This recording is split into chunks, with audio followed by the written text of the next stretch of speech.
प्रकार फूले हुए वृक्षों से सुशोभित उस वन की शोभा देखते और विदेह नंदिनी का अनुसंधान करते हुए हनुमान जी की वह सारी रात प्रायः व्यतीत हो चली।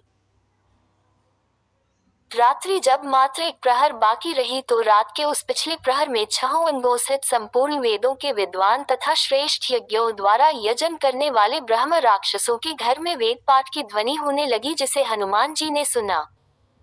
तदंतर मंगल वाद्यों तथा श्रवण सुखद शब्दों द्वारा महाबाहु दशमुख रावण को जगाया गया। जागने पर महाभागी एवं प्रतापी राक्षस राज रावण ने सबसे पहले विदेहनंदिनी सीता का चिंतन किया।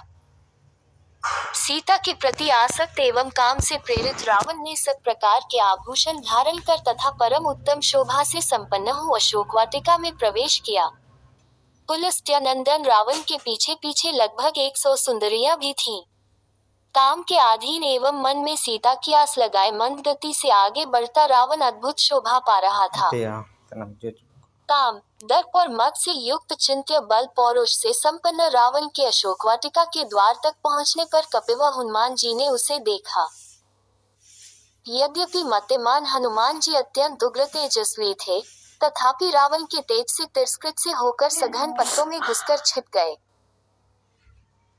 अनिंद्य सुंदरी राजकुमारी सीता ने जब उत्तमोत्तम आभूषणों से विभूषित तथा रूप यौवन से संपन्न राक्षस राज रावण को आते देखा तो वे प्रचंड हवा में हिलने वाली कदली के समान भय के मारे थर थर कांपने लगी।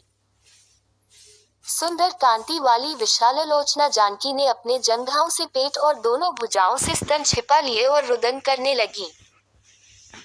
निशाचर्यों से घिरी आसन रहित भूमि पर शोक विह्वल दीन सीता को रावण ने ध्यानपूर्वक देखा, जो दृष्टि नीचे किए एकटक पृथ्वी की ओर देख रही थी।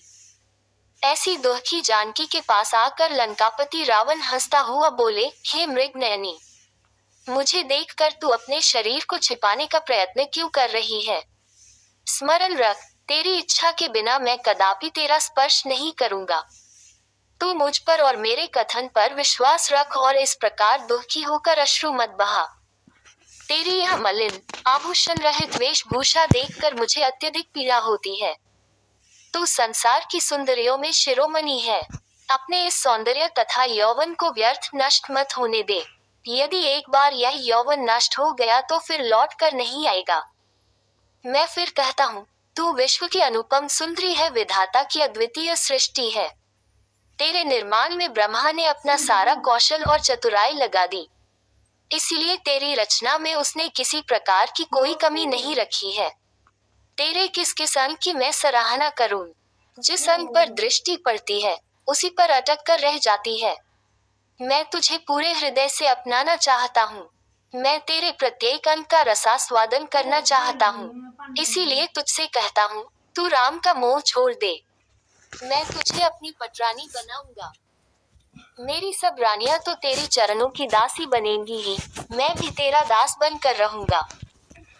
अपने भुजबल से अर्जित संपूर्ण संपत्ति तेरे चरणों में अर्पित कर दूंगा। जीते हुए समस्त राज्य तेरे पिता जनक को दे दूंगा। तू वास्तव में इतनी सुंदर है कि तुझे देखकर तो तुझे बनाने वाला स्वयं विधाता कामवश हो जाएगा। मेरी तो बात ही क्या है, इसलिए तू मेरी बात स्वीकार कर ले। राम से भयभीत होने की आवश्यकता कोई नहीं है। संसार में कोई भी मुझसे लोहा नहीं ले सकता। चल, उठकर खड़ी हो जा और सुंदर वस्त्रभूषण धारण करके मेरे साथ रमण कर। हे कल्याणी, चलकर तू मेरे ऐश्वर्य को देख और उस कंगाल वनवासी को भूल जा। तू ही सोच, राम के पास न राज्य है, न धन है, न कोई दास है, न सेना है और न कोई साधन है। फिर यह भी क्या पता है कि वह अभी जीता है या मर गया। यदि जीवित भी हो तो भी न तो तू उसके पास पहुंच सकती है और न वह स्वयं ही यहाँ आ सकता है।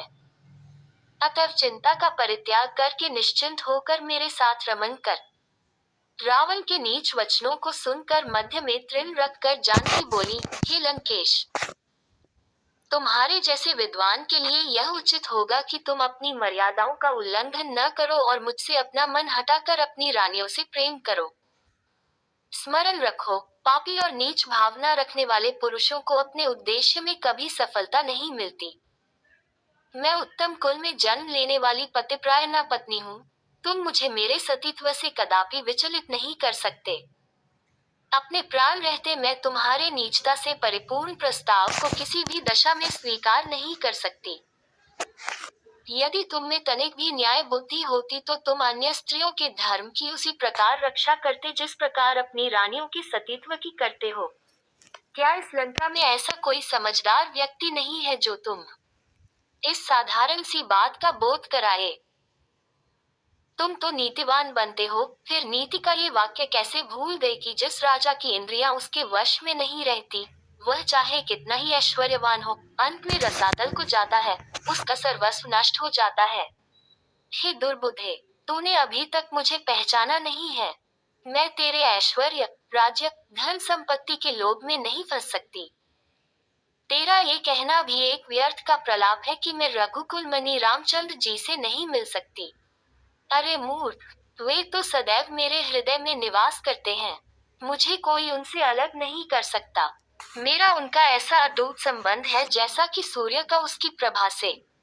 इसलिए मैं उनकी हूँ और सदा ही उनकी रहूंगी। यदि तू सोच समझ कर यह मान ले कि तूने मेरा अपहरण करके एक भयंकर अपराध किया है और इसलिए मुझे लौटाते हुए तुझे भय लगता है, तो मैं तुझे अभयदान देते हुए वचन देती हूँ कि तू मुझे उनके पास पहुँचा दे, मैं तुझे उनसे क्षमा करा दूंगी। यदि तुम अब भी अपनी हट पर अड़े रहे तो विश्वास करो कि तुम्हारी मृत्यु निश्चित है और तुम्हें उनके बाणों से कोई नहीं बचा सकता। इसलिए मैं फिर कहती हूँ कि सावधान हो जाओ। अपने साथ लंका और लंकावासियों का नाश मत करो। इसी में तुम्हारा और तुम्हारे राक्षस कुल का कल्याण है।